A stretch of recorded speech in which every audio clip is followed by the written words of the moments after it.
14 pa lang siya, lumalaban na yan. Siya yung batang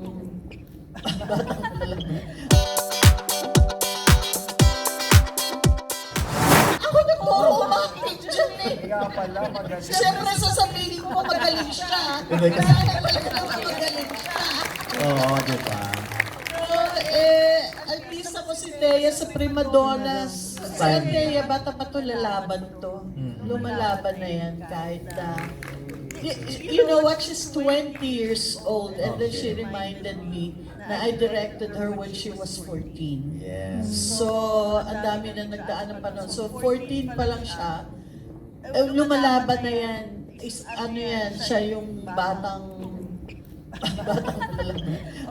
siya yung batang nakikinig at nag-a-absorb ng lahat ng sinasabi ko sa kanya. Ayan. Para yung sponge. Reactional din.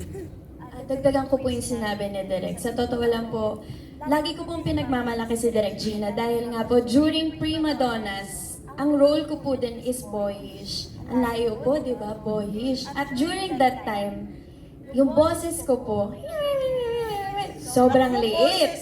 Boses yun. Boses.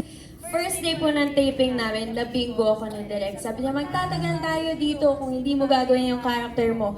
Pumunta ng set si Direk, pinakita niya sa akin yung gagawin ko.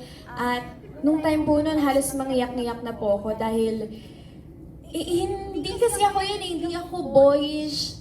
Ang layo sa Althea. Pero nung kinabukasan, pinakitaan ko si Direk, sabi ko, okay boyish. Ganyan-ganyan ako, galaw-galaw. Sabi niya, oh, parang may iba sa'yo ah. Siyempre, Direk, ginawa ko po yung assignment ko. And during that time po, si Miss Ann Villegas din po nandoon din po. Kaya, thank you so much, Direk. Hindi po ako din darating sa ganito kung wala po kayo, Direk. At sobrang tagal po kasi ng Prima Donnas, as in nag-run po siya ng halos 2 years. And nag-pandemic pa po noon na. So, yun po.